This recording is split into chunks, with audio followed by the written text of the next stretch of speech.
What has Kyoto animation meant to you? Welcome to this special discussion on all things KyoAni, where we hope to answer that question and more. I'm your host, Jack of Under the Scope, and with me are two wonderful guests.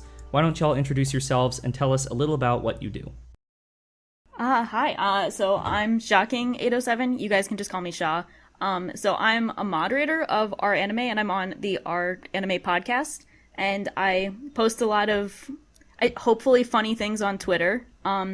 So I've been a pretty big anime fan for hardcore for the past 5 years, but I've been watching all my life. So it's an honor to be here with the two biggest KyoAni fans of all time. Now that's an honor. I'm Ultimate Mega Hits. Kyoto animation has meant many things for me, beginning from stability in the time of unrest, to introducing passion, to just giving me a lot of wonderful things in my life, and helped me make me into the person I am.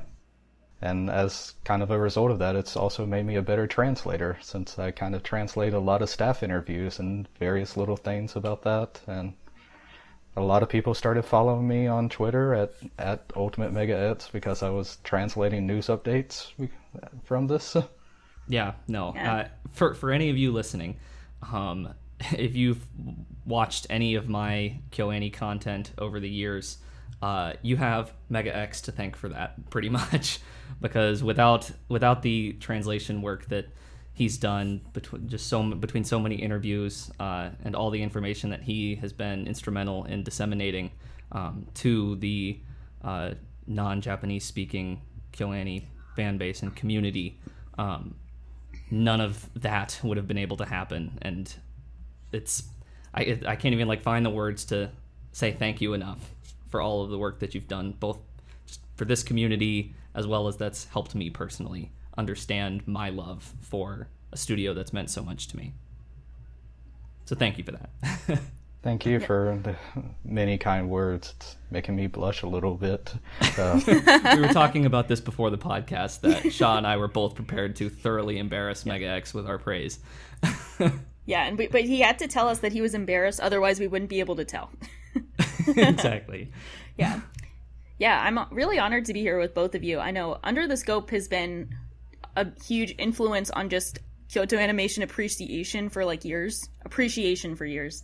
I still remember it was years ago, I was watching Clanad and someone linked me your Clanad video, and then that was even before I think you started embarking more on the Hibike focused series, which meant a lot to me as well.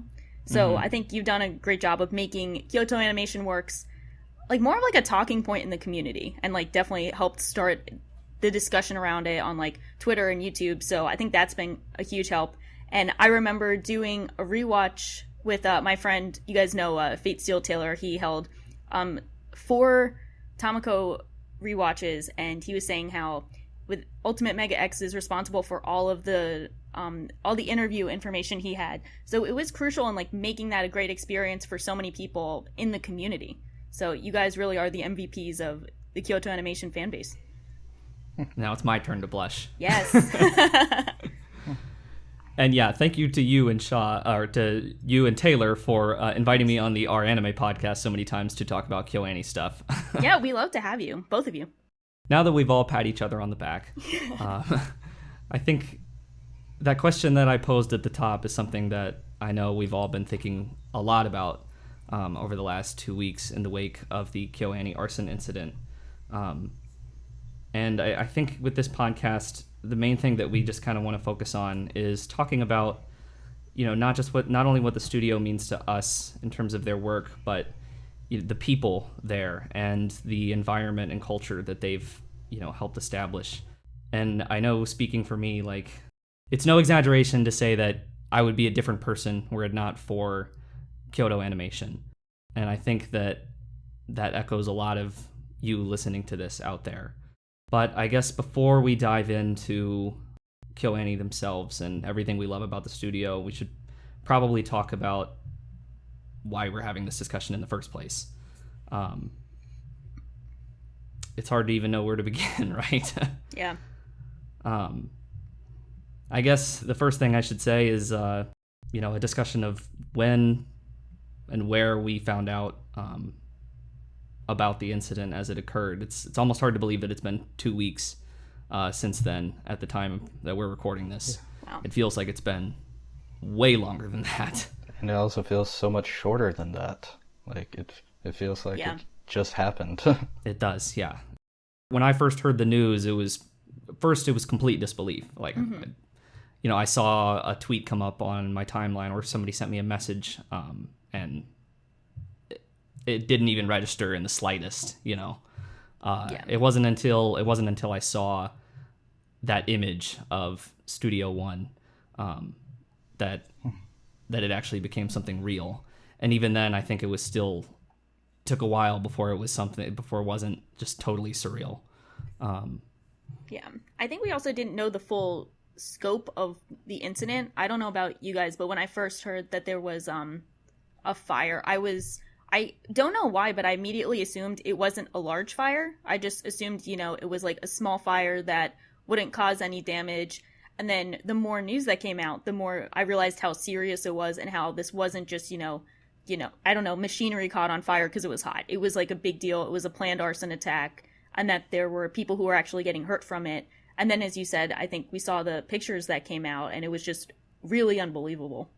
Yeah, I know. I was just strolling through my tablet and I saw fire out at Kyoto Animation Studio, and it wasn't even KyoAni.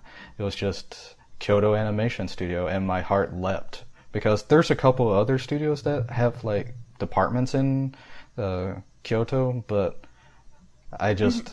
my heart leapt and I had to see the pictures. And when I saw Studio One with the black smoke coming, I knew this wasn't good from the very beginning, and I just couldn't believe it. I mean, I wrote in my own blog post, my first reaction was to send that to my good friend Yu Kao and just go, WTF. That was it. Like, what was going on? Yeah. And I think one of my first reactions was, I don't know if people understand what's going on. So let me begin translating, and NHK is running video from their helicopter. Yeah, let's also link that. Mm-hmm. I had the exact same exchange with my friend KyoAni, subtitled anime. I think he was originally the person who linked me that NHK feed. I don't think that the human tragedy of it all hit me at first. I didn't consider just how devastating this was or was going to be. And it wasn't until that news started coming in that it was a period of disbelief that quickly delved into just utter dread. And part of the reason I think I say that, it's hard to believe that it's been 2 weeks, that it feels much longer, is that it's been a long 2 weeks, like in the wake of that, and dealing with that pain and grief that I know we're all feeling, has been frankly overwhelming at times. Yeah. I saw a lot of people the few days after, that were talking about, like, they were starting up watch throughs of KyoAni shows that maybe they hadn't seen, or maybe they were rewatching their favorite ones, and like just doing different, gestures like that to honor the studio and, their love for the studio, as well as to even like expand that and like find new things that they hadn't already experienced to love about them. And it just, it goes to show how we all respond differently. And for me personally, that wasn't something that I was strong enough to do yet at that point. I didn't actually first watch any episode of anime until literally 2 days ago, when I continued my once dormant K-On! Rewatch that I had started in April but tailed off because of other things. Yeah, just seeing kind of the support from the community has been completely uplifting. Mm-hmm. Yeah. Like, there's been times where I've been down, but just thinking about, the GoFundMe has gone over $2 million at this point. It went over $1 million in less than a day. Yeah. Sentai Filmworks GoFundMe. And that is one thing that I definitely want us to mention here at the top, just to get that information out there, the different ways that you can help. So at the time that this podcast is going to get posted, the Sentai Filmworks GoFundMe will have closed. So the best way that you can give back to KyoAni right now would be through the direct transfer to the bank account that they've opened to accept donations. That being said, there are different fees and stuff involved with that, both on their end as well as international transfer fees, with your own bank or wherever you're sending it from. So if you want to avoid those fees, one way to do that, and MegaX, you can probably speak to this more because I think you're more familiar with it, is that Right Stuff has started sort of like a pool where they're collecting people's donations, and then we'll kind of do it all, send all of the pool to the bank account in one big transfer to avoid having to individually pay all those fees. Yeah, right now, and there's two sets of fees. There's one that if you directly wire transfer over to the Kyoto Animation bank account, you have to pay a fee from your bank or various service, and then there's also a fee on their end. At the time we're recording this, it's gone up to 4,000 yen for the for any incoming transfer, and if it's under 4,000, it'll be half of that amount. And that's any amount under 750,000 Japanese yen. So in kind of around US dollars, give or take, it's around $7,500. So that's a pretty large amount. So one way to get around that, like Jat said, is to go to the Right Stuff page, and they have it where you can buy it in $1 increments. And you can add it to a purchase that you're buying something else, and that money will get added into a pool, and Right Stuff will send that themselves and pay the fees from whatever financial institution they're using. And so that's a good way to make sure that all of your money is going straight to KyoAni. Yeah, and I'll be sure to include links to all of that in the description, as well as probably in a comment on the video, on the podcast too, so you can follow all of that. Like you said, I think not just both the community here internationally, as well as within Japan, just all of the support that we've been seeing is just incredible. I mean, what's the total right now that's been donated to the bank account? I think the most recent one was on July 30th at 3 p.m. and that was over 1 billion yen. So to also put that in a little bit of perspective, one of the first newspaper reports talked about KyoAni's financials, and their revenues for fiscal 2018 was 2.4 billion yen. So it's already around half of their total revenue. So that's one, how small the company is, believe it or not, and then just how much support's been going on. And that's not including any donations that have been set up at Iwami, Gifu, Uji, and at every single Animate store, and not just Animate in Japan, but Animate Bangkok, Animate in Taiwan. There's just been so much of an outpouring in like the Asian area that has been completely uplifting. There's constantly been people going and bringing flowers and bouquets or, various drinks, as per the general Japanese cultural thing to do to bring to light grave sites. It's been completely uplifting to see. And then I know there's also going to be some donations being done at Kamikit and not this weekend, but next weekend. No, that was one of the really cool things to see in the few days after the incident, was all the different places across Japan, and in particular, the different places that KyoAni had touched with their own works, different cities and areas and stuff that they had chosen to use as the locations and settings for their different anime, and just all the donations and well wishes and just everything that those places were sending and creating for KyoAni. It was just that really warmed my heart in the days after, at a time when I really needed something to. Yeah, it's really amazing to see how everyone has kind of rallied behind this and been like really positive and try to raise as much money as they can and give back to them. It's just been like I guess it's a light in the darkness of these past couple weeks. Yeah. For sure, yeah, that's a good way to put it. Yeah. I also just now remembered, currently the fifth Free series movie, Road to the World, The Dream, is in theaters. Almost the day after the incident, attendance completely skyrocketed. Like, you were looking at sold out shows in Osaka and Tokyo for a couple of days. It's just, so the final box office for the two previous free highlight films, the Timeless Medley films, the final box office was around 270 or 280 million yen. It's already now, after 4 weekends, at 305 million yen. Wow.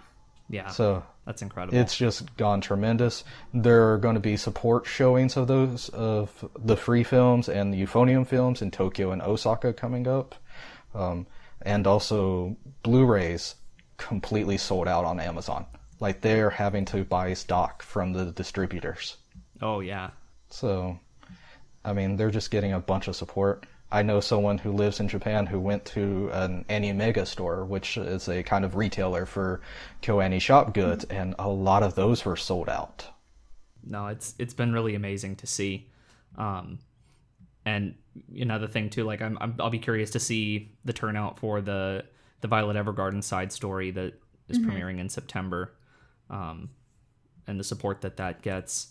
I think it just goes to show like how many people and how many lives KyoAni has touched with their work. And just how much they mean to so many people. And I think that's a big thing from this is that I don't want to let this be what defines Kyoto Animation. Yeah, definitely. And I don't want to let this overwrite any of those feelings that everybody has and all of the incredible work that they've done and what they've done for every one of us. So I guess at this point, like, let's segue into talking about that and the different ways that our journey with KyoAni has affected us. So no better place to start on that note than, how did you get into KyoAni? What was your first series? I think mine was Haruhi, but I think it was this was like early into watching anime, even though I think this was around 2014 for me, even so it wasn't when Haruhi just came out, but it was like newer to me. But I don't think I had any conception that Haruhi was a KyoAni property. It was like just, a show I watched that happened to be by KyoAni. And then I think the first series I watched with the knowledge that this was Kyoto Animation was Kyokai no Kanata, which is definitely one of their like lesser discussed series, but I think it's an interesting kind of gateway for people who are more action focused and can get that taste of like action meets slice of life with a lot of the like the heartfelt feelings of like connections to one another and like really promoting human relationships. Yeah. So it was kind of like a gateway KyoAni show, even though that's a good way of putting it. It's like it's like a bridge between coming from like a shonen action series to eventually winding up at KyoAni. Yeah, exactly. Yeah.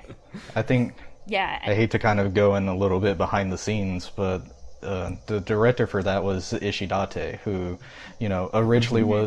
originally studied film and has a lot of Western film taste, and that was his kind of inspiration of, kind of direction. And so I think that's why Beyond the Boundary and Violet Evergarden are so much popular in the West. Boundary may not be talked much about now just because there's not much, it's not novel anymore, but it was still really popular and did pretty well here in the West. Yeah, and I think you like see it here and there. Like you'll see it in random, like maybe someone makes like an AMV or just an anime clip, or like they're just posting an anime image online, and you'll definitely see Beyond the Boundary more often than you'd think. So it's kind of cool that it's still like stayed in everyone's headspace a bit, even though it's been years since it came out. So that was an interesting one. What about you guys? For me, Haruhi was the same. It was the first one I got into. I'm probably a little bit of the old guard here. That's definitely good to hear. I first saw Haruhi back in 2007. Nice. And it was off of the parody from the Ace Attorney series. because I was playing that at the time, and I saw the parody scene from the Lone Island Syndrome episode, and it was so good, so I thought, okay, I gotta see what the rest of this is like. And for those of you who haven't seen Haruhi, it's not like that at all. But it was still just so entertaining, and it was still novel. I was more into the Japanese special effects shows like Kamen Rider or Super Sentai. So I was still into a lot of the kind of Japanese stuff, but not really into anime. Mm-hmm.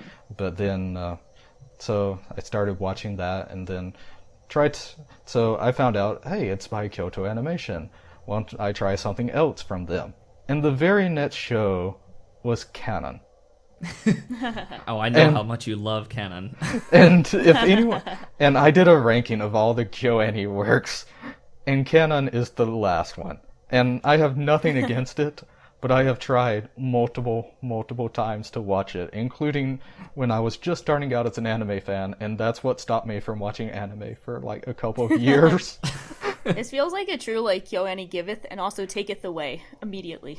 So, and then I got back into it a couple years later and due again to Haruhi from the 2009 rush, and then that got me reading the novels and then trying to figure out, well, why isn't there a Haruhi season 3? And that prompted me looking into the business side of things, which prompted me looking into translating staff interviews, which then has prompted a lot of other things like Jat's videos.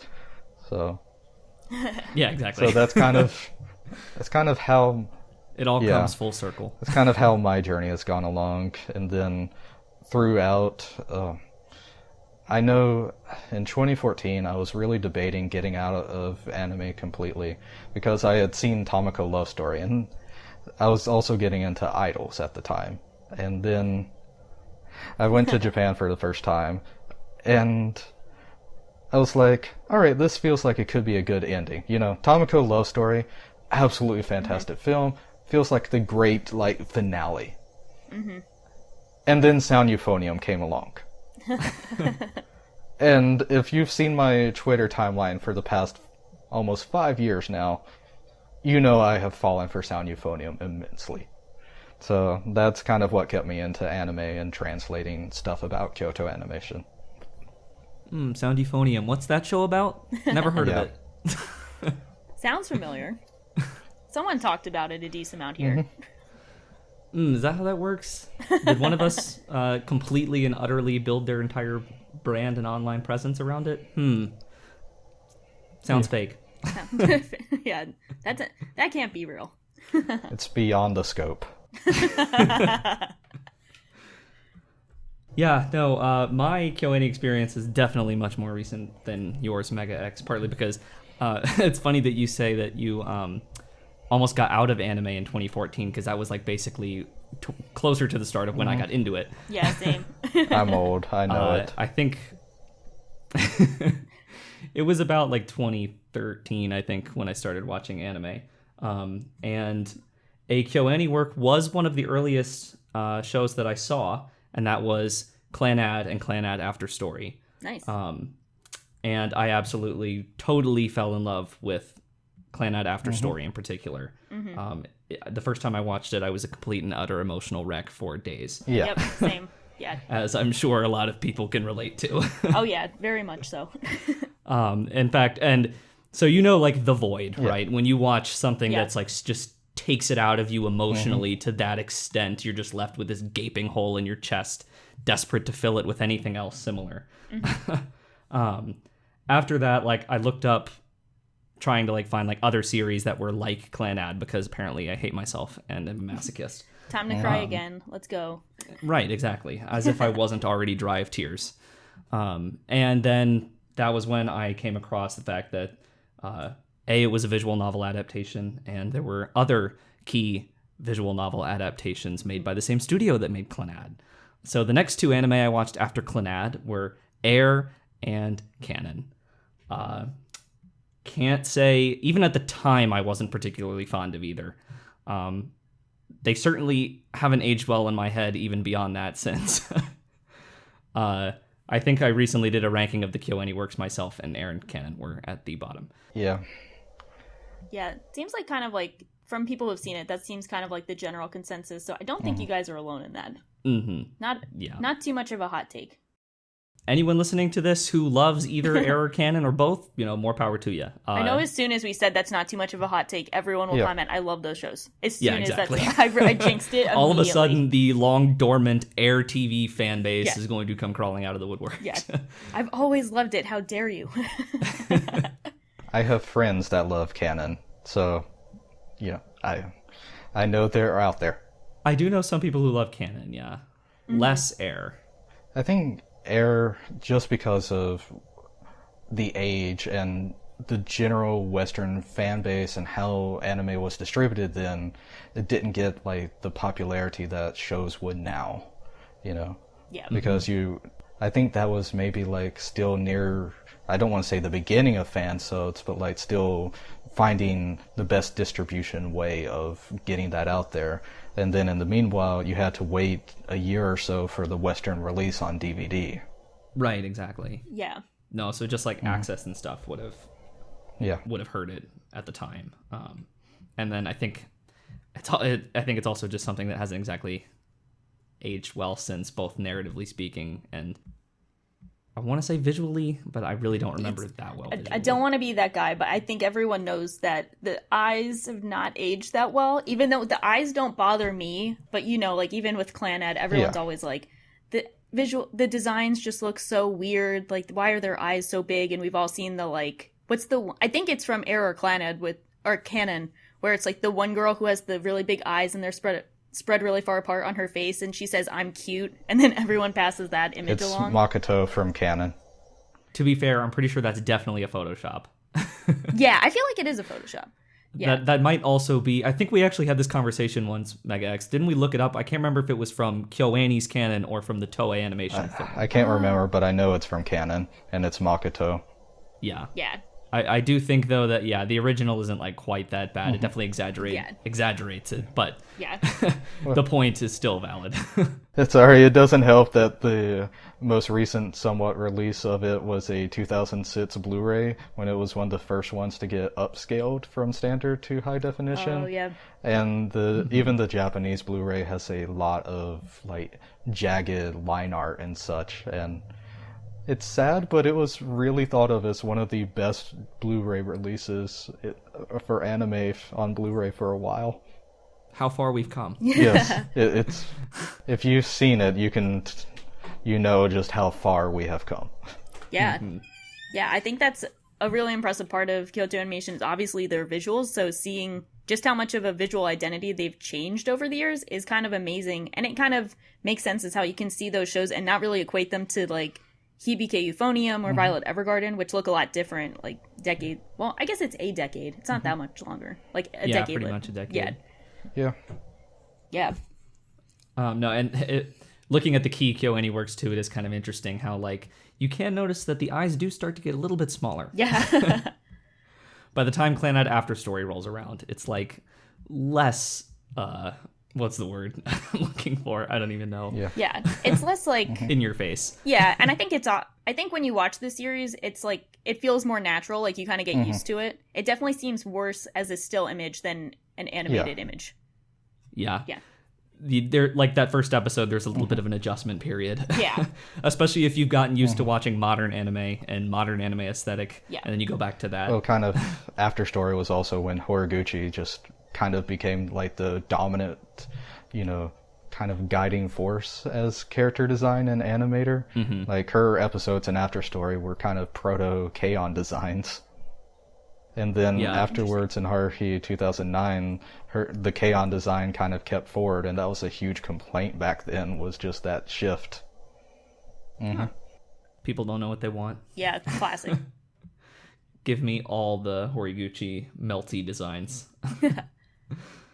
No, so going back to that though, it was an interesting start for me with KyoAni because my first 3 KyoAni works were the 3 key works, and it was about like 1 out of 3 for something that like super resonated with me, and I considered like one of my absolute favorite anime out of the 10 I'd seen at the time.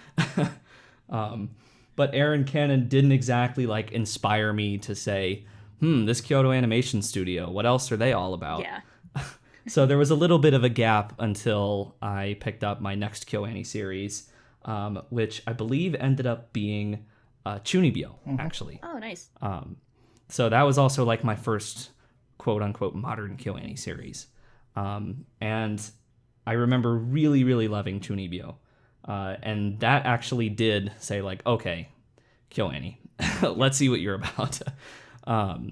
In particular, I remember the confession scene in episode 9, I believe it is, of Chunibyo. It's either 9 or 10. A little bit of both. Mm-hmm. Yeah. Visually, it was just so striking to me that like I wanted to see more here. And so then I like actually actively looked up Kyoto Animation. And of course, the first thing that comes up was Haruhi. Yeah. So that was the next series I dove into. And yes, that was a wild ride between Endless 8 and the lack of chronology. I will still defend. And after I finished the TV series, though, I did then immediately watch Disappearance, and that like instantly became one of my favorite anime films at the time. And I think from then on out, I was pretty much like caught hook, line, and sinker. I watched KyoAni season 1 around that time, although not the entire thing. By then, this is about the time that Euphonium started airing. So this was like spring 2015 or so. And when spring 2015, the season that Euphonium started airing was the first season that I actually followed anime weekly. I had like literally just started a YouTube channel. Funny how that works. And thought that, and like saw like other content creators and stuff talking about airing anime, and I was like, what is this concept? What are these airings? And so then like I found a chart of things that were going on that season, and saw that KyoAni was doing something. And so I watched UFO. I think that it didn't resonate with me a ton the first time. I've told this story like 1,000 times, both on this channel. So I'll spare you all the details. But I think it was a combination of just like totally being unfamiliar with the seasonal viewing experience and not being used to watching anime on a week-to-week basis that like didn't really allow me to sink into the series as much as I would have liked. But it was about the end of that year in 2015 that I revisited UFO and watched all of KyoAni, including season 2 and the movie. That at that point I was officially a KyoAni stan, and started looking up like every little morsel of information I could get my hands on about the studio themselves and the creators behind these works. And that was when I stumbled upon Mega X's translations and all that great stuff, and eventually felt inspired to really kind of completely change the way that I approached content creation and my channel. That was when I started to make that was when I did the first KyoAni video I ever made, as well as the Clannad one. And I did a KyoAni one at the time. So, you know, it impacted me in that way too, but also just personally speaking, these series started to like really sink in and have a profound impact on not only the way I see things and my actual worldview, but really what I wanted to do with my future, and the way that I approached connections and talking to people. In that way, like KyoAni works will always have that special place in my heart, no matter how much time goes by.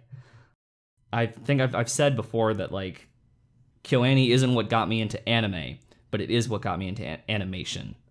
And I think that like, and like you said, Mega X, like it was Haruhi, wasn't it, that sort of like made you want to pick up Japanese, and like really dive into more about production and stuff.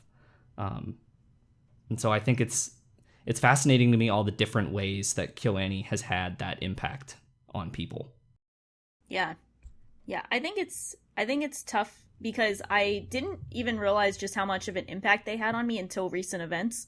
But because I think I always just kind of associated KyoAni with just like various works that they've done, and I've thought of their studio identity as kind of, you know, they're just kind of the ideal studio in terms of what you want. Like, you want high quality animation, like great looking works that, you know, are just like really make it feel like perfect animation, but, you know, they also treat their employees well. So they always just kind of felt like this, I want to say like this impossible dream that like, how can they do this? You know, they always felt like they were making the impossible possible.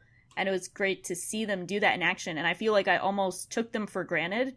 Well, I definitely took them for granted, but I've always kind of appreciated them just kind of in the background. But I didn't realize just how much I appreciate all of their stories and what they try to tell through their works. Like, I was thinking back to Clannad and KyoAni, which are both two different stories that are both very different. Like, they both tackle very, you know, they have different tones about them, but they kind of celebrate life in different ways. Clannad is a lot more melancholy and handles a lot more, you know, sadder subject matters, but I feel it really resonates with a lot of people for how real it feels and how they can finally see aspects of their lives that they normally wouldn't see in media played out in a story, which is kind of amazing to think about when you compare it to like Western media, where you're probably not going to see those types of things played out in such a realistic way.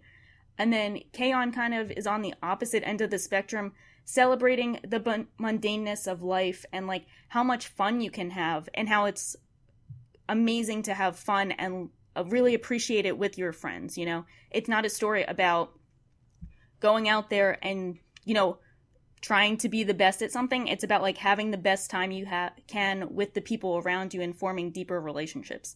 So I think when I saw those two, I was like, these are two aspects of life that resonate with me so deeply, and I'm seeing it almost for the first time through this studio's works. And I think it's great that that's the kind of content that they put out. Yeah, for sure. Like, especially between KyoAni and Hyoka, I know in particular had a huge impact on me in that regard. Just with, I don't think it wasn't until those series that like I really had that appreciation for moment to moment living. Yeah. And like, and appreciating the connections and people around you, and making, like you said, making the most of the time you have. Yeah. And I think, you know, that's just one thing that makes their work special. But beyond just the work that they do, a huge part of the reason that I love KyoAni as much as I do is what you alluded to with the culture that they've, you know, that they've created. Just like the healthy workplace environment and paying animators on salary, you know, providing leave, providing opportunities for women, all things that since the inception of the studio decades ago, you know, they have made their mission, no matter how small they were, no matter what work they've been doing, that's always been Kyoto Animation. And it's genuinely what makes me proud to be a fan of the studio and of the people there. It's a light in the dark, essentially, like, especially with, you know, some of the other culture elsewhere around in the industry. KyoAni is really special in that regard. Yeah, when other studios are describing their animation process as like a battlefield, you know, it's nice to know that there's one that, you know, is caring. And I'm just also reminded of the story in the late 80s when they built a women's bathroom, because at the time where their head office is now, it used to be just kind of a normal house, and they just had like the normal bathroom in it.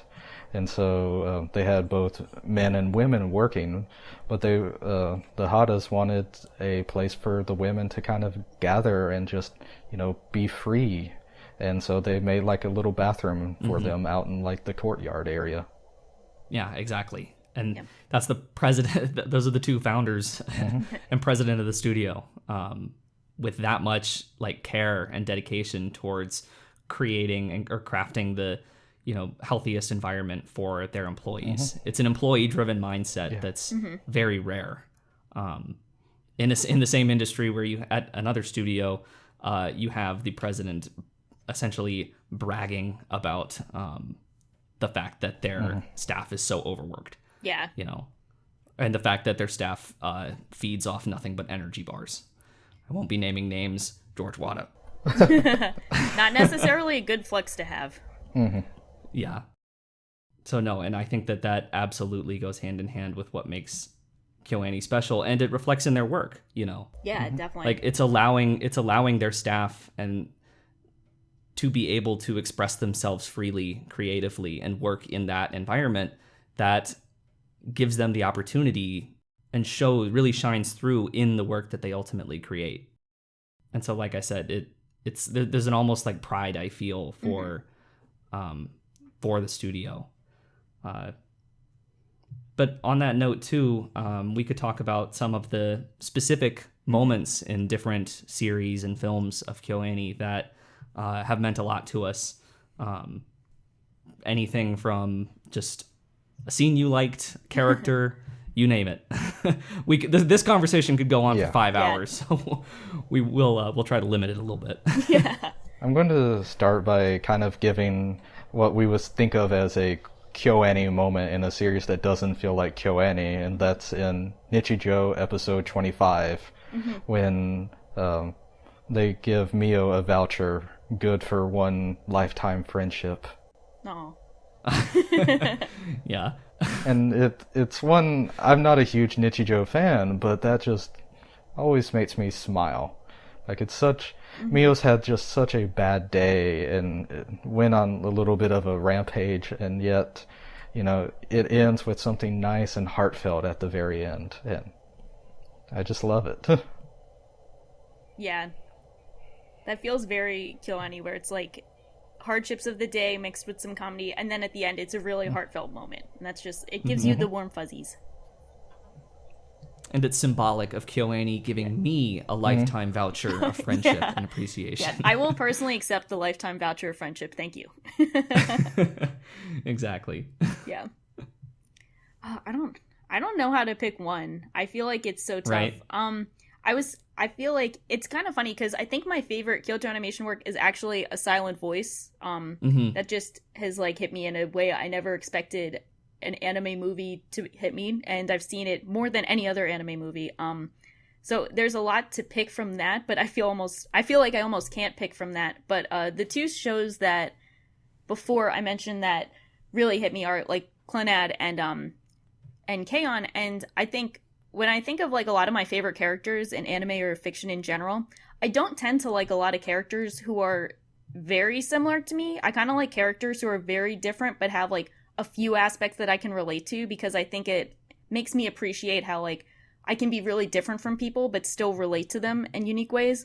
But the two exceptions I have of characters who I feel are like the literally me characters are Tomoya and Yui in Clannad and KyoAni respectively.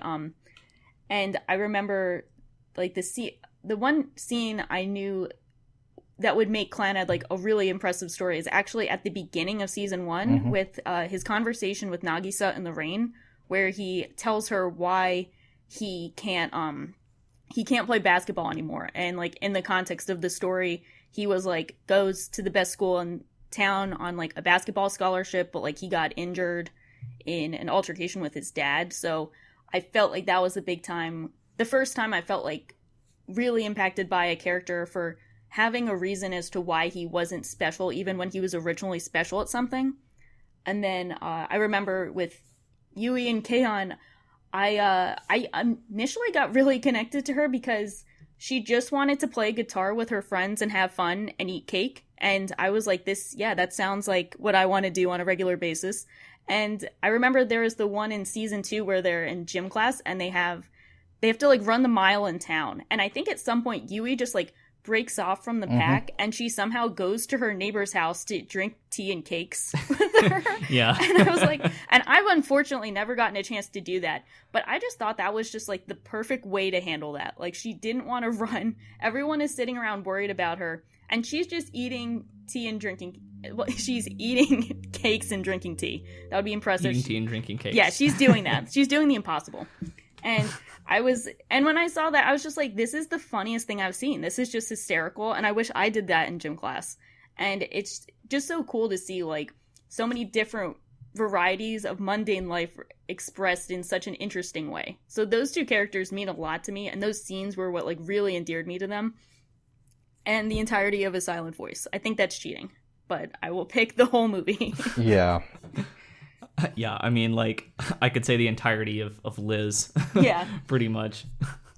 It's like, how do I pick one KyoAni moment? Yeah. Let alone, like, I don't even think I could pick one Liz and the Bluebird or Sound Euphonium moment. Yeah.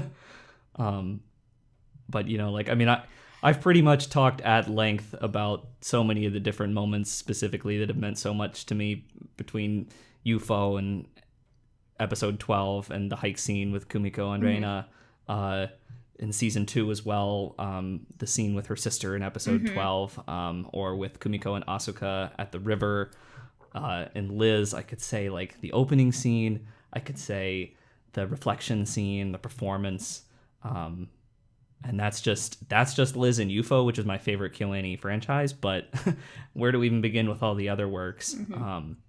I think that one scene that stands out to me, and I actually just watched this episode today, so it's fresh on my mind, is in episode 9 of KyoAni season 1, the one where Azusa has just joined the band, and she's basically hazed for 24 minutes, and seriously considering quitting, understandably, given all of the shit that Ritsu, Yui, and Mugi put her through. Yeah. But yeah, at the end of the episode, with Azusa completely flabbergasted as to why she felt attracted to the Light Music Club and why she still continues to feel that pull despite all of the shit that they have put her through and how they don't take anything seriously, that when she goes to see other bands play, it just doesn't have that same spark.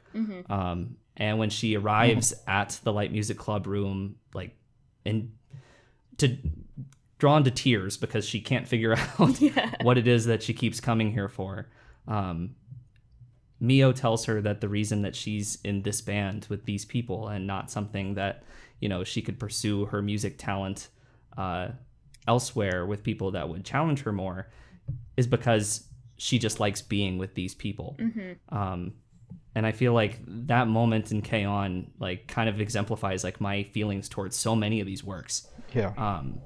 You know, because a lot of them are such simple stories. Yeah. I mean, Hyoka, a lot of people call a mystery series, and I think go in with this misconception that it's going to be this, like, you know, murder mystery, like all these, like, crazy, you know, harebrained Sherlock Holmes schemes. Yeah. The second ending is, like, literally Sherlock Holmes. And it's adorable. Except moeified.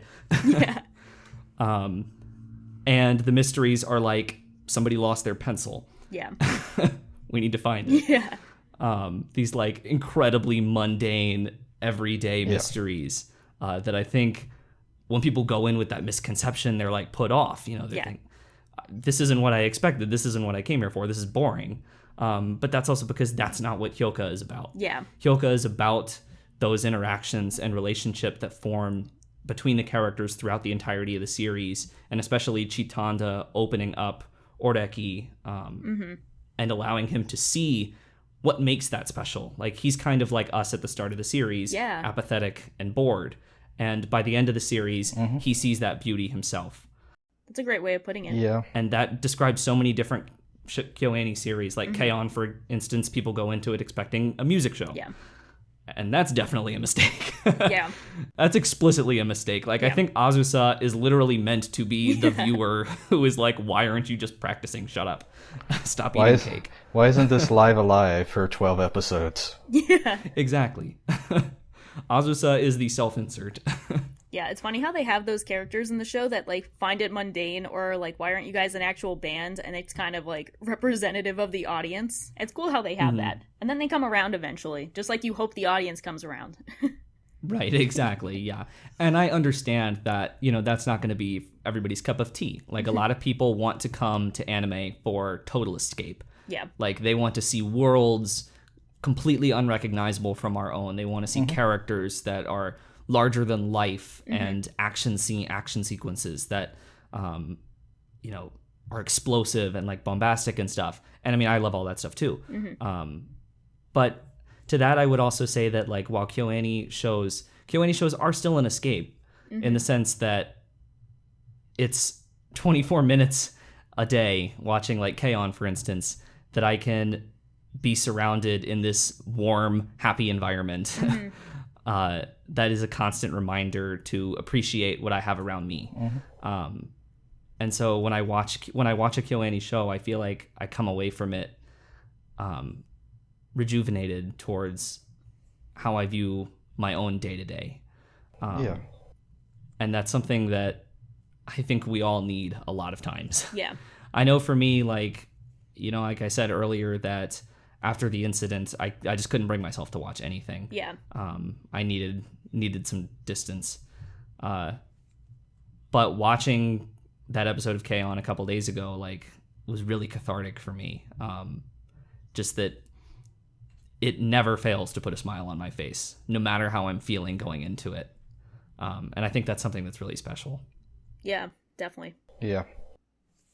Man, there's literally so many moments I want to say. Yeah, I think I thought of more, but then I was like, I'm just going to be listing different episodes from each shows, and most of them will be spoilers, and I'll feel bad about that.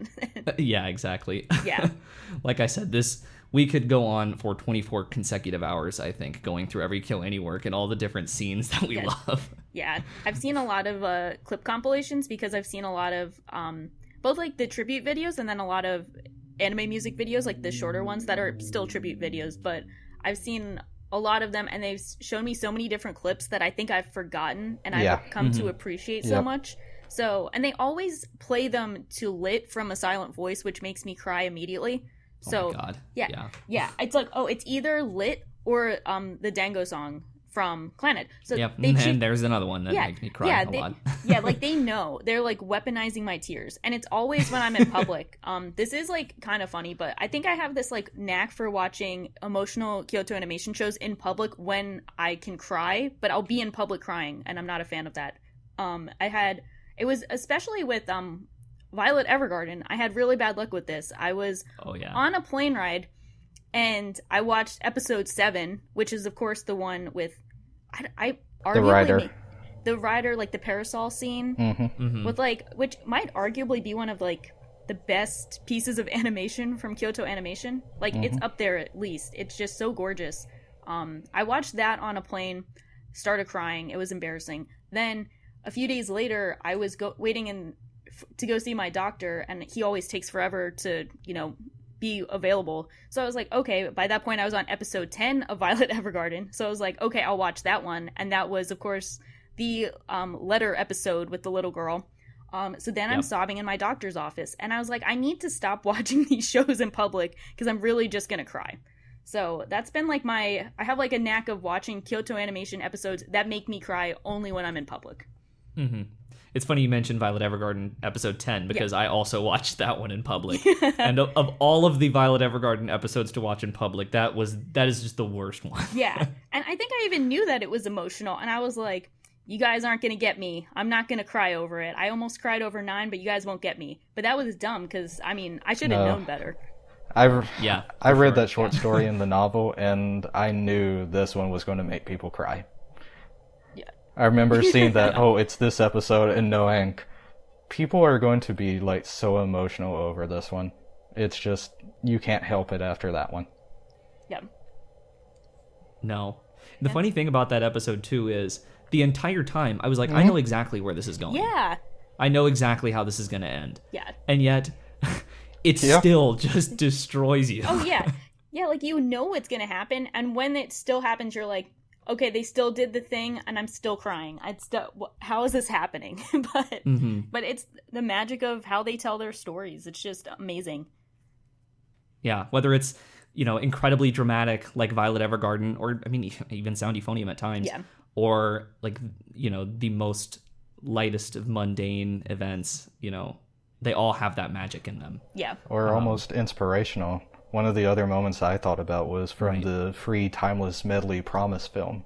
I know it's a kind of summary of what happened in Endless Summer, but with the additional scenes with Rin and Sosuke as children, and just seeing them grow up, and seeing Sosuke trying to fulfill the promise of being in a medley relay with Rin, but his shoulders giving out, and then at the end, Rin's like, Sosuke! And him just powering through it is just... I was feeling depressed whenever those films came out on Blu-ray, and that lifted me up so much. It's one reason why I love the Free series. Yeah. Free has some surprising hard hitters. You don't expect it, but then when you see them, I remember in season 2 with Eternal Summer, which is my favorite part of the series, like when I think it's Haru in episode 9, it was great to see, because I think like Haru's main struggle was taking something he really enjoyed as a passion and trying to decide if he should turn that into a career or not, and feeling very lost and he wasn't sure what direction to go in, and seeing him kind of come to terms with that he wants to swim as a profession, like that's what he's going to do, even if he can't do it on his terms, as long as he can swim, that's what matters. Seeing him come to terms with that was really inspirational in a way I didn't expect, because I think I've gotten older, you choose like different career paths, and sometimes it's tough because you want to do things on your own terms, but you also want to stick with something you love for so long and try and make it a career if it's possible. So it's inspiration in places you never expect. Yeah, for sure. And it's not just the moments in the series and stuff that mean so much to all of us, but the people that make them as well. And so like I think I'd also like to talk about just the different creators and stuff at KyoAni that have meant a lot to us. I know for me, it obviously starts with Naoko Yamada, to the surprise of absolutely no one. Is there really anything else I need to even say here that I haven't already said? For the listeners of this podcast, in our agenda that I was the one that kind of wrote, I put favorite people. Let's try not to hype Yamada too much. Because I think all of us would spend 10 hours just talking about her work. Yeah. It's tough I mean, not look, to. I in my ranking of recent ranking of KyoAni, my top 4 were literally just the 4 Yamada works. So it happens. She's like she's probably the biggest superstar there for good reason, and it's tough not to go on about how amazing she is. No, exactly. Yeah. We hardcore stan. Yeah. One of my favorite translations that I've ever done has been a conversation with three directors in 2011 at a Kyoto cultural art festival. I can't remember the exact one it was at, but it was with Yasuhiro Takamoto, Yoshiji Kigami, and Taichi Ishidate. And Ishidate was talking about the first time he was storyboarding an episode, and it was The Melancholy of Haruhi, episode 4, with the battle between Nagato and Asakura. And he was just struggling a little bit and asked for a little bit of help from Kigami. Kigami goes home, has a little bit of dinner, and comes back, and they work throughout the night to try and make these storyboards work really well. And Ishidate is going on and on about how great it felt like walking to the station in the morning, the next morning after. And Kigami deadpan goes, I don't remember that at all. And it's one of my favorite moments that I've translated because it's just that nice humor. It's that nice family humor. Yeah. No, I felt really honored to have the opportunity to see Tatsuya Ishihara at Anime Expo in this past month. And like Ishihara's not my favorite director at the studio, like he's done a lot of stuff that I love. Some other stuff that like isn't totally my favorite. But I think, what struck me most was just how genuine and down to earth he seemed. Like just like a really, really nice person, a person that you would love to just have a drink with and just chat, And I think that just from like watching interviews and like everything and seeing like the demeanor of different staff and stuff at KyoAni, that's definitely a common thread throughout, and something that I really appreciate about everyone at the studio. Watching any of Yamada's interviews any onstage event she does is so like it's heartwarming because she's very like you can tell how shy and reserved she is. Although she's certainly gotten better. I remember there was a KyoAni stage event that was included with the Blu-ray, where she was with the Seiyu for the girls at like a screening for the film, and like you could tell how nervous Yamada was, especially in comparison to the Seiyu who are like this is their job, you know. Yeah. But like seeing Yamada, like, and then like seeing more recent stuff like for Liz or for A Silent Voice, it's she's gotten a little better. But yeah, no, it's just it's really endearing to me how genuine the people at the studio feel. Yeah, and that's so great to see, especially when, you know, they could let it go to their head, but it's clear they don't. And so I feel like that just kind of echoes like their roots of like staying like being like, I don't know, like staying close to very grounded with their grounded stories, even if like you wouldn't expect it, but it's just great to see, you know. Right. And the fact that it is a small studio. Yeah. You know, this is a small company. Yeah. Of like how many employees exactly is it total? Like around 160. Yeah. Right. Yeah. No, so like that definitely fosters its own tight-knit environment and atmosphere. Yeah. That I think you really see in that way. No, it's like there's so many names and people flicking through my mind right now, trying to think of all the different staff at the studio that have meant a lot to me. Like whether it's following people's careers like Haruka Fujita or Taichi Ogawa and seeing them taking on more and more responsibility and stuff. Like from Fujita's episode 8 and UFO up through Violet Evergarden, like watching that progression has been great. I wasn't there for the beginning of Yamada's career progression, so I only have that after the fact. But people who have been there at the studio since the beginning, like Takemoto or Ishihara or Kigami, all the way down to, you know, newcomers, younger faces and stuff like Akiko Takase, for example. And Kohei Okamura, who helped out with AD for Free Dive to the Future since Nishiya's now kind of also UFO. Right, yeah. You mentioned Takemoto, and one of my other favorite ones, and you can watch this on the Funimation release of Full Metal Panic: The Second Raid. They have some of the location scoutings in Hong Kong, and usually they just record like the audio for the people walking around and such. But for these ones, Kadokawa said, hey, let's have Takemoto and Gato just dub over these. And you have funny moments like Takemoto seeing himself and going, I just look like a monkey. And then they introduce themselves weirdly. One time they go in and goes, hello, I'm Ronald Reagan. I'm George Bush. That's amazing. And you can tell just how much fun they're having, you know? Even where awesome. Takemoto's like, yeah, we're kind of finishing up the last episode as we're recording this right now. That's amazing. Yeah. I love any of those like location scouting extras. Yeah.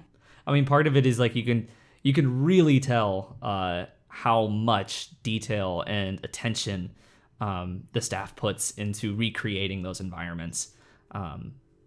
One of my favorites is the KyoAni movie London location scout, and just like seeing some of the different places that they went on that trip that made it into the film for like one shot, you know. And just like little different like cameos and like Easter eggs and stuff like that. Like I'm sure, especially if you live in London or have visited London, being able to like recognize some of those landmarks is cool. And then of course just like the general settings and stuff that they use for their series and places in Japan and whatnot. Yeah, it just goes to show like how much care they focus into creating these worlds and these settings and stuff. Something I really appreciate. Yeah, it's always cool seeing the pictures of like the real life locations that they brought to life in their series, because oftentimes they naturally look a lot prettier in the Kyoto animation work. But because they've got that lovely lighting and the coloration. Yeah, somehow the sunsets just keep looking better in 2D. But yeah, and it works because it also fits the tone of a lot of their series where they're kind of like looking at these different settings and they have this like nostalgia to them, or they have this heartfelt feeling. So it's cool seeing just like how like these mundane places just can look so beautiful through the eyes of these creators. You saying that just brings to mind the market in Damachi Yagani for Tamako Market. Yeah. Yeah. And just how bright and colorful. And I remember even the Japanese were like, this feels so Showa. Like the era before Heisei, which we just ended and now are in Reiwa. Yeah. Yeah. That actually does remind me. So I'm planning a trip to Japan for next fall in 2020. And in addition to just like looking at all the different spots that I want to hit, of course, as an anime fan, one of the things that comes to mind is what are the anime related things I want to see. And as I was making my list, I immediately realized like, oh wow, this is literally just all KyoAni stuff. Yeah. It's like, yeah, it's the Damachi Yanagi shopping street in Kyoto and the Toyosato school for K-On! Uji for UFO. Obviously, literally everything in Uji. I would definitely want to see that too, though. That is more than fair. Yeah, for sure. So it's just being able to like go to those like real life locations, I think, because you know how well that they've recreated them and how much detail they put into that, and like being able to see that in person seems so exciting to me. Yeah, I hope they look as good as, well, hopefully as good as they can look compared to their animated equivalents. Yeah. Now I've seen pictures of the K-On! School, and it seems like impeccably similar in how much like they recreated it for the show. And I mean, I know that they've essentially turned the entire school into a shrine for K-On! Well, it's also a civic center for the local government. Oh, right, yeah. There was like a classroom and also a daycare whenever I went there last year, or 2017. Daycare, oh, that's cool. I didn't know that. Ah, well, that's awesome. Yeah, that's really neat that they've turned it into that. There is the K-On! Shrine that you're talking about. It's just not like right in the school. Yeah, the tea room, or specific, yeah, the club room in particular. That's I know, awesome. right? They've like essentially decked the club room out to be the show. They have plastic food with tea and sweets. Right, yeah. Did I see that they also have like cardboard cutouts of the characters there too? Yes, there is a separate one. There's a separate building away from the main school area where it's like, I think it may have been like the old library or something, where there's like a store, and then they have almost every single piece of K-On! Merchandise you can think of. I wish I had taken a picture so I could show you, but it is an immense amount of K-On! Merchandise. It's amazing. It's on 2 floors. That sounds incredible. Yeah, and I mean, I know that like in Uji too, they've embraced the UFO as well. I think do they still have the cutout at the top of Mount Daikichi? But I think it's Kumiko and Kanade now. Is that still up there? No, that's a Agata Festival only time. Oh, okay, Agata Festival only. Gotcha. They were planning on putting those around at various K-On! stations, but that kind of got delayed to the events. Yeah. Right, because I know they released the new wrapping that they were going to be doing. It's the same one. They were just extending it till the end of the year. Oh, okay. Gotcha. Yeah. Well, whenever you go to Tamako's market, you have to go to the confession scene by the river, and if you can hop on the rocks and fall in for the full experience, please do so and let us know, because I think that would be where I would go, minus falling. I definitely have to get my aesthetic shot at those stepping stones. And the other reason too is now it's not only Tamako Love Story that specific location has anime meaning or anime manga meaning to me, because it's also in Bloom Into You. Oh, it is? Is that the same one? Yeah. I knew it looked familiar, but I wasn't sure if I wasn't like how many. I mean, rocks? it might not be the exact same, but essentially, like it's stepping stones across the river. So that is the it's also aesthetic. in the K-On! opening, season 1. And yes, it is. And that that's river's right. also used in the upcoming Hello World film. Oh yeah, that's the one that Horiguchi did the character designs for, right? Yes. And it's the one that's in 3D, I believe. Yes. Yep. And there's also scenes in Uji as well. Interesting. Okay, more interested in that now. This kind of relates because we're talking about Horiguchi, and she worked at KyoAni, so we're still on topic. It is. I mean, yeah, like if we want to talk about favorite people that worked at KyoAni at one point in time, Horiguchi absolutely would be up there on my list. I think the dynamic duo of her and Yamada did wonders. Yeah. for K-On! And Tamako.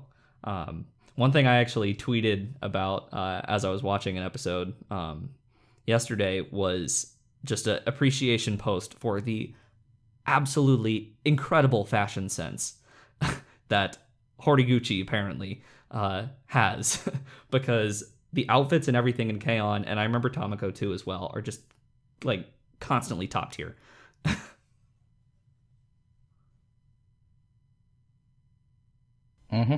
No, they for sure do, and that was something that I said too, and Mega X we talked about, was like that clearly at the studio, that's just, they put attention into characters' wardrobes outside of the like standard whatever it is they wear, the uniform, you name it, and that's something that I really appreciate, because not only does it add like a certain sense of reality to it, because that's how real people wear different clothes outside of the setting, school setting or whatever it is.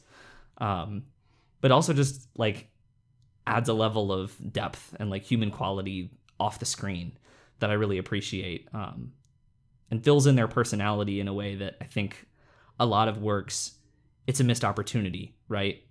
And it's just another example of the attention to detail that the staff at KyoAni put into, not only we talked about bringing these worlds to life, but bringing their characters to life as well. Like all the various props, you can see the different bags in K-On! And see like whose bag is what based off of what they have on it. Or even in UFO with Kumiko's Tuba-kun and UFO-kun on it. Yeah, exactly. Yeah. And like UFO's another good example, like just you have an ensemble cast where probably like 80% of them don't have any speaking lines. And yet in a lot of those cases, like between their design and some of like the prop design around them, like you can even still get glimpses into their personalities and stuff. Like they don't just feel like cutouts that are just propped up in the background of the scene because they need to be there. They all feel like living characters, like they have their own story going on that we're just not seeing. Yeah, that's great to think about too. It's like everyone is just the protagonist of their own life, even if they're not the protagonist in this story. Mm-hmm. Or in the case of Kumiko, she's barely a protagonist in her own life at the start. Yeah. That feels a bit more realistic, That's actually. the journey. Kumiko becoming a protagonist. Yeah. One thing that we haven't mentioned is that like one of the biggest things that I appreciate about KyoAni is the people that I've met because of them and because of being a fan of their work. Like the different friends that I've made online and through these fandoms and such. I mean, the two of you that I'm talking to right now, for instance, it's like, we wouldn't be having this conversation at all, or any conversation, had it not been KyoAni allowing us to meet each other. And that goes for so many people, so many friends that I've made. It's like I can't express my appreciation enough for that. Yeah, same. It's really amazing how all of their work really seems to bring people together, even if, sometimes people can disagree on like, what's their best series or which one really resonates with them. But I still remember having so many different conversations where I'm in anime communities where people have completely different taste from one another. Like they just like so many different series. But then you mention a KyoAni show and you'll see everyone come together and be like, yeah, Clannad just broke me. Yep, we're all on the same page. Like, Clannad just, like, made us feel like it was a great emotional experience, but it crushed us inside. Or, yep, K-On!, it's, a hilarious experience. Or, a silent voice resonated with me more than anything I'd experienced. Or, just how beautiful the disappearance of Haruhi was the first time they'd seen it. And there's so much that brings people together in a really great way. And I feel like, especially, like with both of you as an example, it really makes people feel enthusiastic about the entire medium, which is like pretty invaluable, like there's a lot of times it's tough to even feel enthusiastic about a single piece of media, but to make someone feel enthusiastic about an entire medium of work, it's like, that's so invaluable. And it's great to see how they encourage that and really inspire that among everyone who sees their work. Right. Yeah. Yeah. So I think that we should address the reality of the situation, in that we've lost 35 people, 35 people who some of whom have given us so many of these great moments that we've been talking about, some of whom hadn't yet had the opportunity to add to that list. And at this point, I will warn people. There's a few people that we know have been confirmed to have passed away, and I think we do want to say a little piece about them. So if you're not comfortable with that discussion, then I'll put like a timestamp or something that you can skip ahead to, just to give a warning for anyone out there. That at the moment, what we know of is 6 people, correct, Mega X? We know of we know of 3 people that are confirmed. We know one that is incredibly likely, but is not, air quotes, confirmed. And then we know of another one that it's very likely due to friends in local area, and then one from a senpai from that university that is very likely. So that's what I mean by confirmed-ish. Yeah. I think I'll go ahead and kind of mention who we know of. The big 3 that are out there are definitely Yasuhiro Takamoto, Futoshi Nishia, and Yoshiji Kigami, as are painters Naomi Ishida and Sachi Suda. Ishida was also a color designer on Haruhi, Amagi Brilliant Park, and A Silent Voice, among color designer or color coordinator on many other works. And then one that I think not a lot of people would know about, the one that I talked about with Senpai.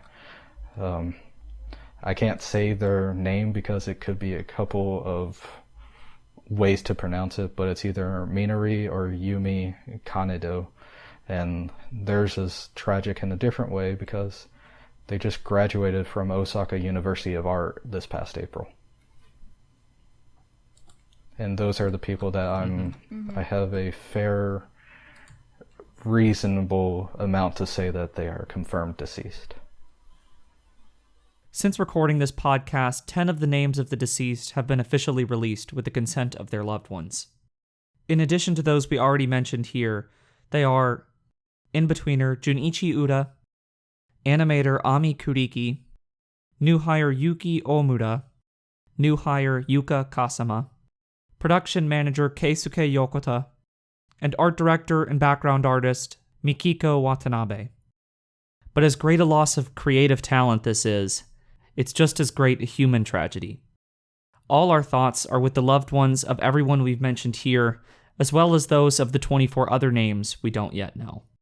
I wanted to make sure to add this in for awareness, now continuing with our discussion.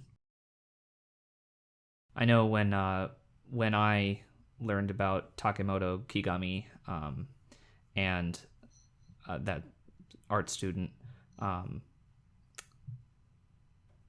just a couple days after the incident, like you said, it was equally tragic for me in different ways, kind of like what I alluded to earlier, in the sense that on the one hand, you had 2 people who have had such an impact on me, and on the other hand, you had someone who had their whole career in front of them. And yeah, I mean, I can't really put the devastation into words. You know, I want to appreciate all those things that every one of them have meant to me, both the ones we know of as well as yet to know. And I'm trying to brace myself for the rest of that coming news. Yeah.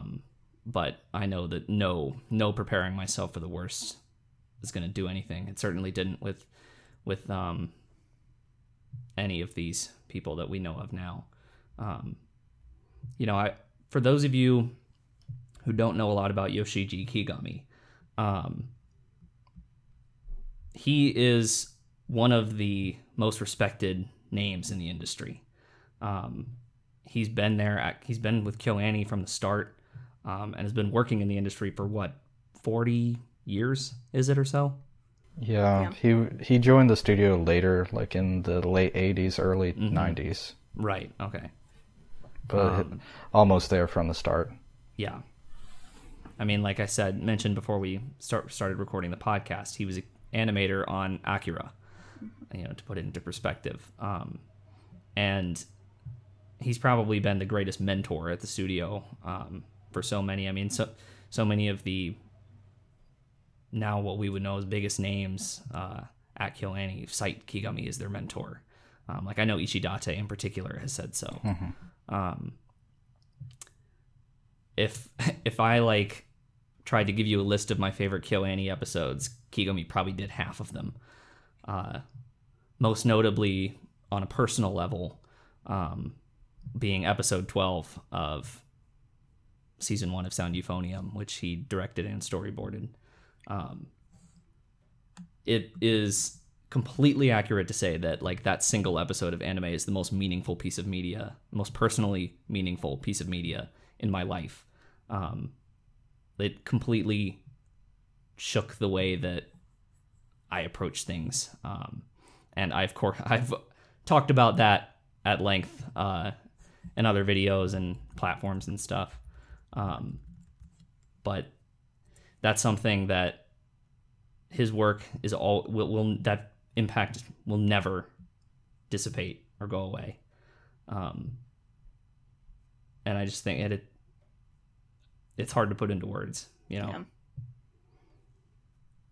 you never truly realize how many people have been with the studio for such a long period of time and what works they've touched, and how many people went into specific moments that have meant so much to all of us. And then it makes it really heartbreaking when we drill down to he worked on this episode is my favorite, and it just makes it so tough. And it's, as you said, it's really tough to put into words just the complete emotional devastation of this whole event. Yeah, and how it is for the studio looking at who has disappeared and who's unconfirmed. I think a lot of people want to know who is passed just because they want some sense of closure, but it's so tough when we don't know, and we also want to respect the privacies of everyone involved.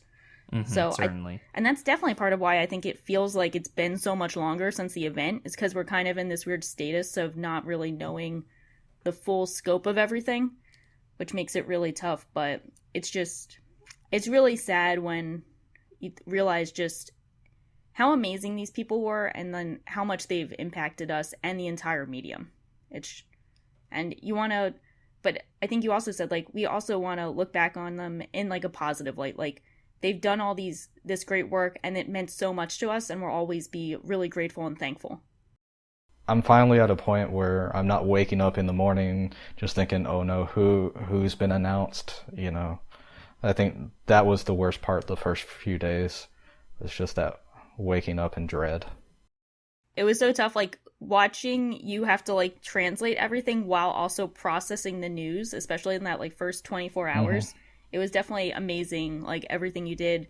But it also was just so sad because it's I know how much the studio and everything means to you. So I'm this sucks that you have to put yourself through this and revisit it every time and keep posting about it. What helped me was a lot of support. Jack, as well as Castle, who was also translating it. And then it was also just me. That was my way of grieving, kind of getting into, translation mode and getting into kind of this crisis little thing. Because I have a background in medicine. So when for lack of a better word, shit hits the fan, you can't just freak out. You have to get, okay, mindset. And that was kind of what I was in, was just, okay, this is what's happening. Yeah, and that takes a lot of strength. And the work that you and Castell both did translating was invaluable for disseminating all that information to people here. As hard as it had to be at times, I know. Yeah. Like I can't say how much I appreciate that enough. Yeah. I think it sounds like, I know it was like really tough for you, but I think you also somehow made it easier in a way for a lot of the Western animation fandom as a whole, because you were helping them stay informed and aware of the whole situation. And I don't think it would be an exaggeration to say that because of your efforts, there was more donations and more support given to Kyoto Animation. Mm-hmm. That's all I could hope for. I mean, like I said, my first reaction was WTF, and then it's like, people have to know this. And that was literally the connection, was people have to know this. Go find whatever you can, Right. Exactly. And then seeing the Sentai GoFundMe go up so soon and people just donating, that was fulfilling for me. It was difficult, but just seeing that hope, seeing that light go through. Right. No, and I think that's something I don't want us to lose, is that hope. Yeah. And, part of me, now that I feel more comfortable being able to like watch stuff, a part of me wants to just go through and just watch all of KyoAni's works again, both the stuff that I have seen and the stuff that I haven't. And there's not that much that I haven't, but I know that it's going to be really tough. Like Hyoka, for example, very difficult. I didn't mention this before. I kind of alluded to it before, but one of my favorite scenes is in the final episode, the last scene of the series. And it's hard for me to look at that and not think of Takemoto and Nishia and Ishida.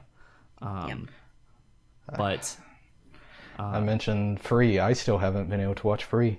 I mentioned how it got me out of depression. Well, the day I planned to watch it was the day we found out about Kigami. And Kigami was water animation director for Free. And I just said, I can't do it. The only KyoAni work I've seen since then was the Violet Evergarden OVA, which was almost kind of fitting because it's addressing someone who's not coming back. And I was like, this feels right. Violet Evergarden, I feel like, would be a good show to watch right now. I mean, it's about dealing with grief. Yeah. I feel a little bit difficulty in kind of recommending it, only because it's not going to give any additional money to KyoAni right now, just due to how Netflix works.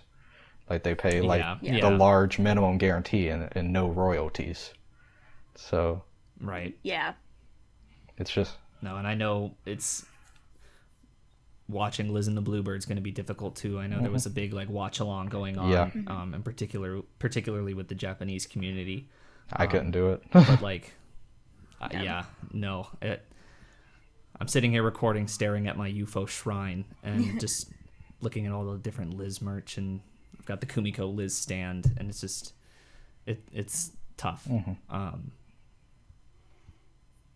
But at the same time, I think that the best way that we and the studio and the people can honor the people that we have lost is by continuing to move forward, and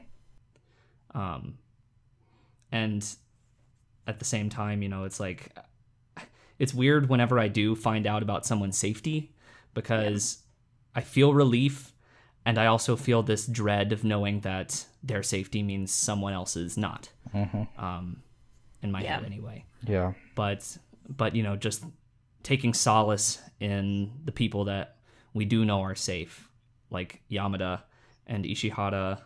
Ishidate is pretty strongly confirmed safe. Who else? Kawanami. Yep. Kadawaki. Akiko Takase. Noriyuki Kitanohara.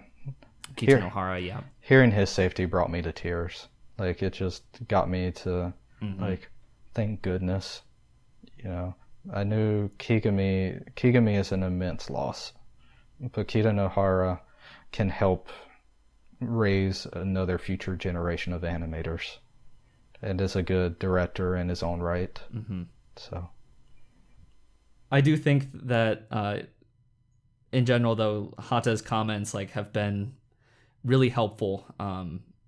At least I know for me personally, like in getting through this, both just like it feels like everything he said since the incident has just been perfect almost, between addressing the devastation of it and also like not only showing the concern for the physical condition of the victims and the injured, but the mental condition of everyone at the studio and all of their loved ones. I think that's so key, and we can't lose sight of that, of how just traumatic an experience this is.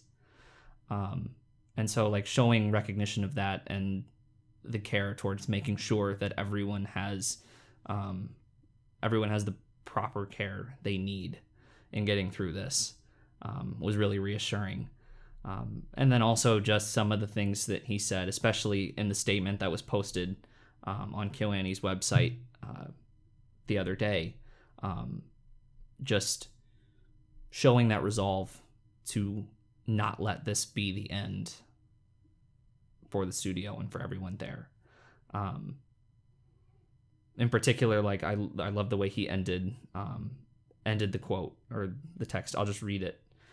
He said, "We promise that Kyoto Animation will continue to create animation that help people have dreams, hope, and impress them. Kyoto Animation will continue to make its employees and staff lead happy lives and contribute to society in the local community. I assure you that Kyoto Animation will not give up. We will not go quietly into the night. We will not vanish without a fight." For one, I love that Independence Day. Yeah.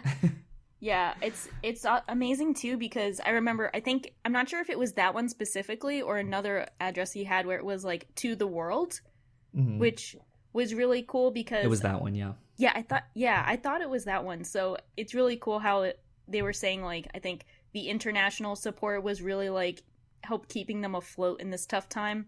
So it was so cool how he really brought everyone together by saying that, like, not just addressing their amazing supporters in Japan, but addressing everyone in the world who was, looking for their statements, trying to give their support and strength and keeping them in their thoughts and prayers. Like, it was so cool to bring everyone together in a truly KyoAni way. Right. And the fact that KyoAni themselves translated the statement right on the page, it's in Japanese, it's in English, Korean, German. The fact that they put it in multiple languages and made that address was really meaningful. And I think it gave a lot of people hope that they really, really needed. And beyond that, too, there was also the news of the recovery of the data server that had previously thought to have been lost by many. And that is pretty huge. Yeah. No, I mean, you could probably detail more about what specifically is going to be found on that. So basically any key animation or in-betweens that were scanned is going to be likely on that. Painted animation frames, background, maybe some of the historical visuals.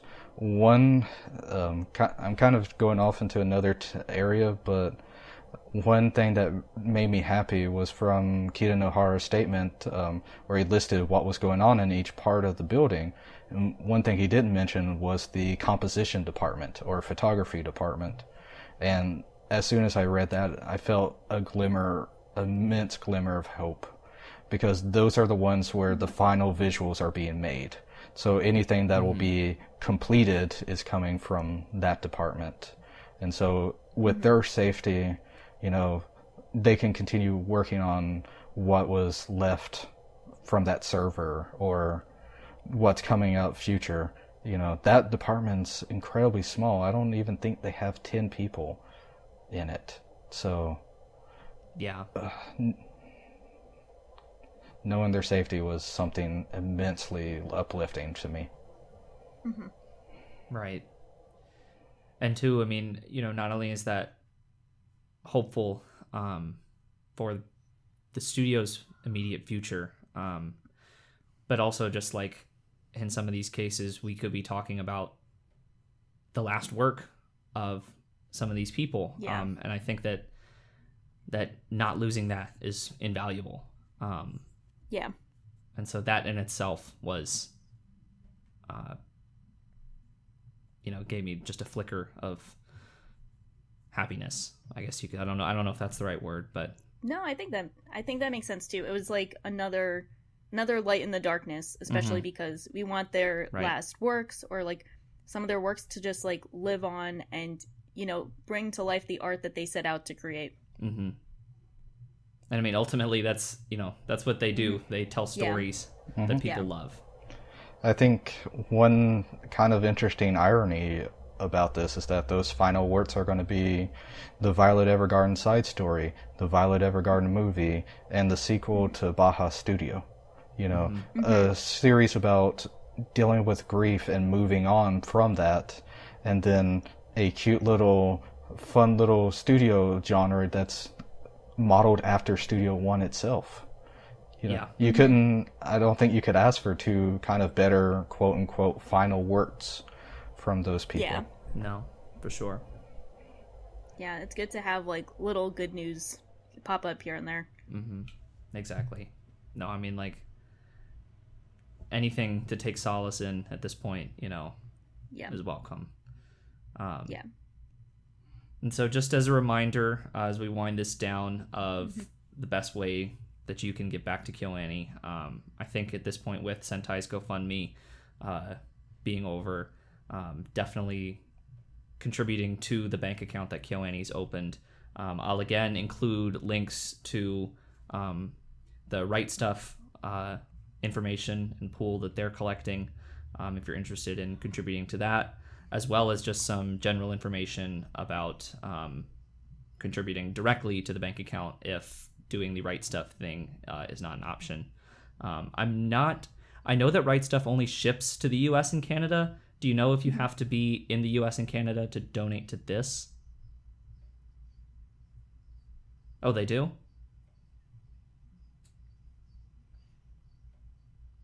Oh, okay.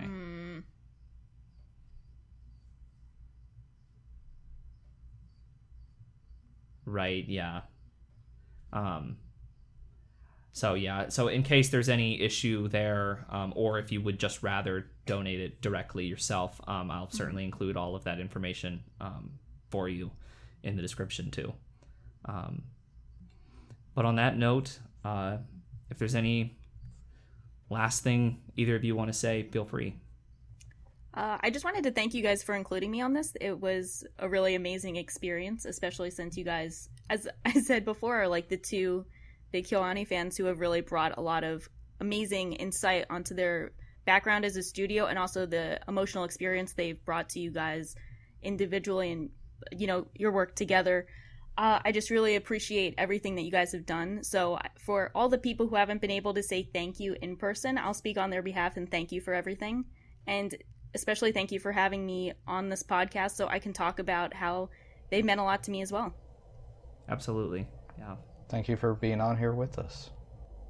Now I get to blush. Yay. We've all had a time.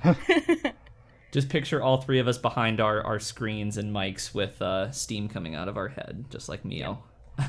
Yeah, or I'm about to make Kumiko noises, but not be quite as cute. Insert Kumiko noise compilation. That'll only take 20 minutes. The normal one or the one set to Orpheus in the Underworld? That's the best one, yeah. Yeah, that's the best one.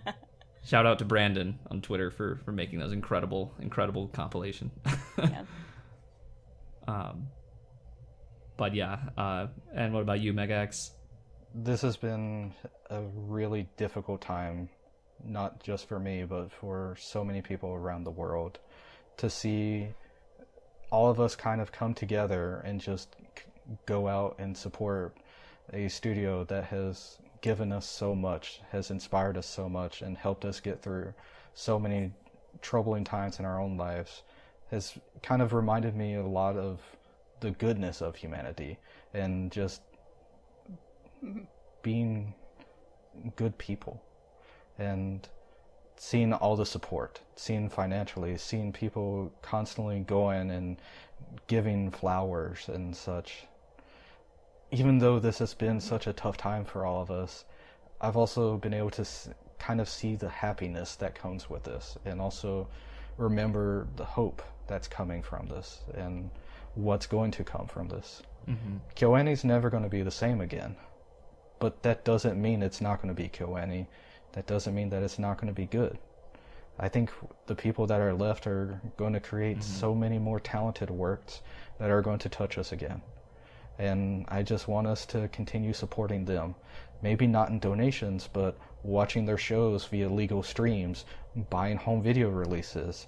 There are some places where you can import merchandise, and just kind of helping also the business side so that the studio stays afloat, so that they can continue to help the people that did survive or were in different studios. I think that's also important for us to remember. Right, exactly. Yeah. You know, the fight does not end with GoFundMe campaigns and donations, you know, continues. And whatever KyoAni does from this point forward will be an inspiration. And I know one thing that was helpful for me getting through this and continues to be helpful is just reminding myself that none of us are going through this alone. I think, you know, in the immediate aftermath, like, I felt very withdrawn. And especially, like, you know, going to work, for instance, and just nobody else understanding, like, the pain that I was feeling in that moment. But just being able to see the response, you know, from friends and even family, people around the world, has been really reassuring and an important reminder that, like, you know, we're all in this together, essentially.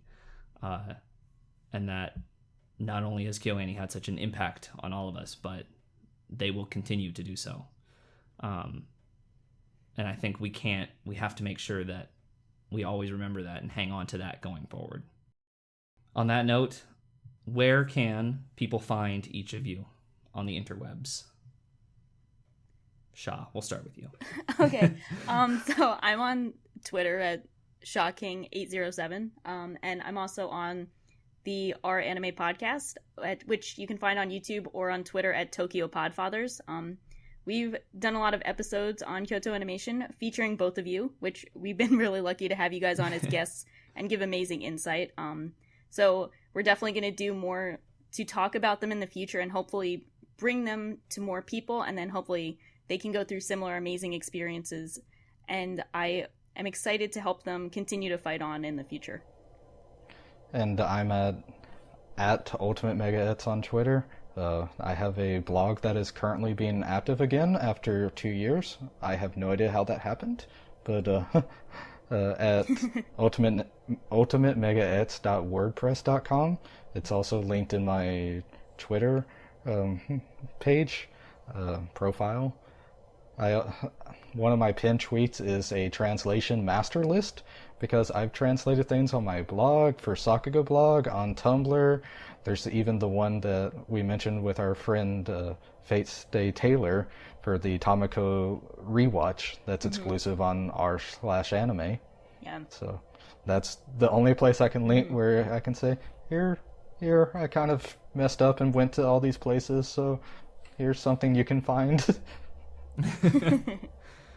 The more savvy of you under the scope viewers out there will dig through some of those translations and might recognize a few pieces.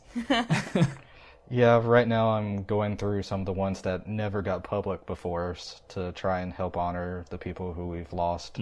It's other things have been going on, and I keep meaning to repost some of them, so they're in the works. Yeah, no, I think that'll be really great once those are released. Again, I cannot say thank you enough to both of you for joining me. I couldn't think of two better people to have on for a discussion like this. And it was really, really great to talk with both of you. I think even just having this discussion helped.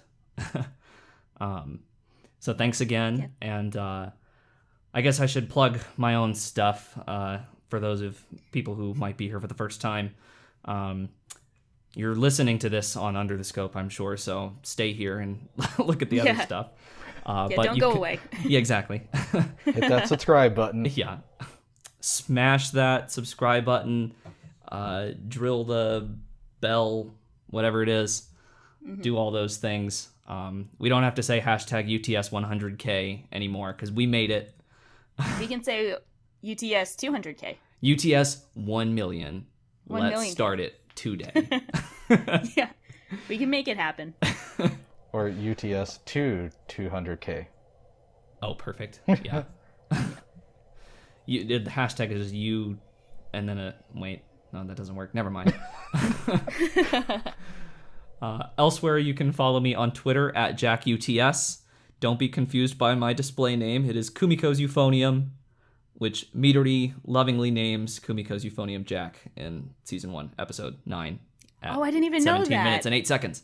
Oh, that's amazing. Oh, wait, I thought you were just saying that because you love Kumiko so much. No, I didn't know that there was an actual name related. It's so obscure. I would expect like 10 people in the world to know that without me telling them. It's also, that's also amazing. confirmed in the novels. I can't remember where. It is, yes. I truly, I have Takeda to thank for that. But yeah, no. In fact, it's funny the amount of comments I get on Twitter. Like when I upload a video and make the Twitter post. Like, it seems like without fail, every time I post one of my videos on Twitter, there's one person who's like, wait, you're that guy? Because they just think that the Kumiko's Euphonium thing is like its own little Twitter account. I've created 2 separate brands for myself, but both of them are based around KyoAni, so it's good. Yeah. All right, well, thanks again, guys, for joining me, and thanks for listening.